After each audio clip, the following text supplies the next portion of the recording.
Chapter 17, Death by Volcano. After breakfast the next morning, and after I had forgotten to tell my mom about what had happened with the gang, I dashed over to Pinky's house as quickly as I could. Pinky was still in his pajamas, watching cartoons. I was in my Firecracker Man outfit from head to toe. It was Saturday.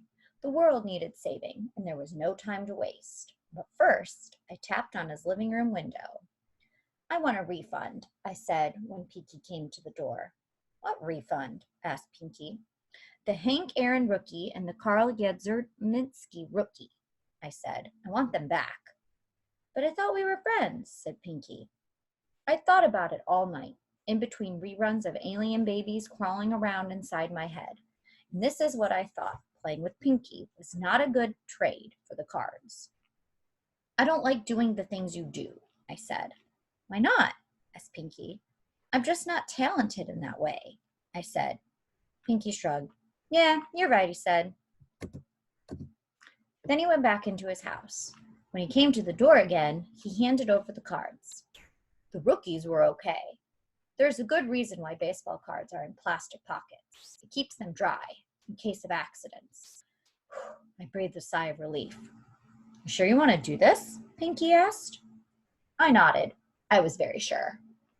"If I don't play with you, who will?" I shrugged. I didn't really know, but I knew I didn't want to play with him. Flea's house was on the way home. It is not on the way to everywhere like Jules's house, but it is on the way to some things, some of the time. And Flea was in her yard, swinging her arms wildly and kicking her peg leg and her regular leg equally wildly. "Ha!" she screamed, chopping her arms through the air. "Ha! Ha!" She chopped the other way. "Hi," I said. "Ha!" said Flea, kicking her arm behind her, kicking the air behind her. "What you doing?"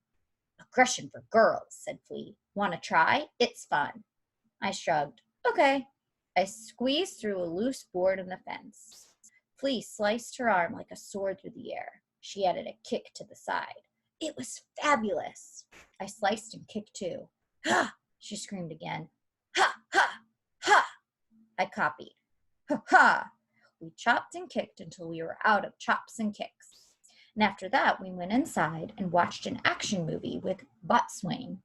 He swam around like crazy during commercials, but he stayed fixed in one spot in his bowl during the action scenes, unblinking, watching the movie. It was the most amazing thing I had ever seen. "I'll trade you a Carl Yedzierminski rookie and a Joe DiMaggio rookie for your fish," I said, holding out the cards. "No way," said Flea. "How about the rookies and a piece of gum?" I said. I reached into my back pocket, but the gum was not there. Then I remembered that I had traded it to Pinky long ago. "This fish is not for sale," said Flea. "He's family. Isn't that right, Botswain?" Botswain nodded. "I swear it." "Why, how now puts," I began in a Shakespearean curse. Then I stopped myself. I cleared my throat. "I have something to say," I said.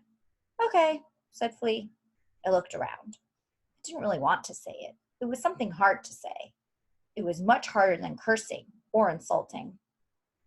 "Can I try on your eye patch?" I asked. "Okay," said Flea. She pulled it off, and I pulled it on. I blinked. It was fantastic. Flea's good eye blinked too. Her other eye looked as soft as a baby's and stayed shut. "Yep." "Oh, you're blind in that eye?" I asked. "Yep," said Flea. "How come?" I asked. "I come from a long line of pirates," said Flea. It was just as I'd thought. "Is that how you got a peg leg too?" I asked. "Yep," said Flea. I nodded, speechless. Then I gave Flea her eye patch back. "Was that what you wanted to say?" asked Flea. I shook my head. It wasn't at all what I had wanted to say, but now I had run out of other things to say, so I had to say it. "I'm sorry that I didn't stick up for you yesterday in math class and on the bus," I said. Flea blinked. Then she blinked again. I held my breath. "Okay," she finally said. "I forgive you." What a relief. So then I asked the question I'd been dying to ask. "What's that in your backyard?" "Come on," she said. "I'll show you."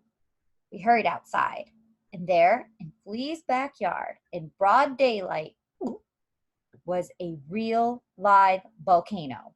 It was huge. It was made of mud and dirt and something called chicken wire, but there were no chickens, only wire. Flea poured a bucket of vinegar and some baking soda into the top, and lava bubbled out. It was a mess, and it was amazing. After the bubbling stopped, it got kind of quiet in the backyard. Flea looked at me, and I looked at Flea. "What are you going to be for Halloween?" I finally asked. "A princess," said Flea. "I'm always a princess." "Oh," I said. I didn't like princesses. They are silly. Princesses make me sick. And just as I was about to say how much I hate princesses, I heard something else come out of my mouth. "You'd make a good princess." "Grow unsightly warts." How did I say that? "Thank you," said Flea. "What are you going to be?" "A gentleman," I said. "Huh," said Flea. It grew kind of quiet again. Then she remembered her manners. "You'd make a good one," she said. "Thanks," I said. Then we poured more vinegar and baking soda into the volcano. Lava bubbled out like crazy. "Death by volcano!" I screamed, leaping and jumping over the foamy lava. "Roar!" roared Flea, leaping and jumping like crazy too. There were plastic Minutemen and redcoats and trucks and motorcycles and packs of ferocious Tuangosaurus and a flock of velociraptors that we had to save. So we did. It took all afternoon, but we saved them all. After we finished, Flea brought out her book, the book on Alvin. She drew Firecracker Man, saving the world from death and destruction on the side of a volcano. It was really super duper. "Do you think we can do this again sometime?" I asked. "Sure," said Flea. "Anytime." Anytime. It sounded like something friends say to each other, and I blasted off toward home. "Alvin," said my mother when Firecracker Man blasted into the kitchen. Uh-oh. The look on her face was not so great. "Did you put a baseball through the neighbor's window?" "What baseball?" I asked innocently. "Not I." "It was in her sink," said my dad, "and it had your name on it, son." I love it when he calls me that, usually.